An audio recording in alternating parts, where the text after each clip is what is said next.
Today's Winston Cup highlights are brought to you by Ford and your Ford dealer. Have you driven a Ford lately?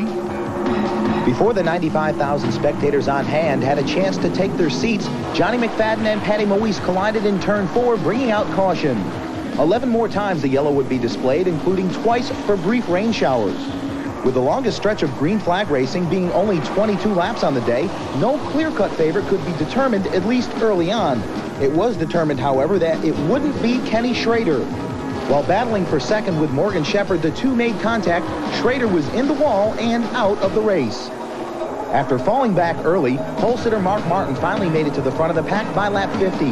But leading proved costly for Martin. As Jeff Bodine and Dale Earnhardt were battling for second, they touched. Bodine got into Martin, and Mark made the save of the day in the tri-oval.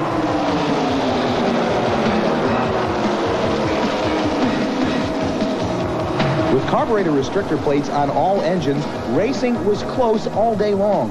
Too close here as Michael Waltrip and A.J. Foy, as well as Dick Trickle, all went for a ride. With Dale Earnhardt leading at the halfway, car owner Richard Childress lobbied for a red flag to stop the race because of raindrops which were falling in turn 3. He didn't get it.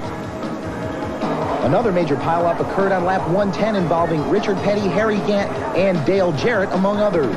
That's where the race strategy began, as most teams pitted for fuel and tires, hoping to go the distance under green flag from there on in. The Stroh's Light team of Mark Martin had their own strategy. After pitting earlier, they would try to go the final 58 laps on one tank of gas. 3 more cautions, including this melee involving Lake Speed and 6 others.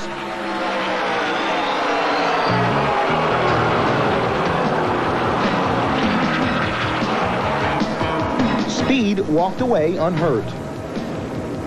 With 12 laps to go, it looked like an all-Ford shootout. Mark Martin, looking for his first win in the big time, showed the way for Davey Allison and Bill Elliott.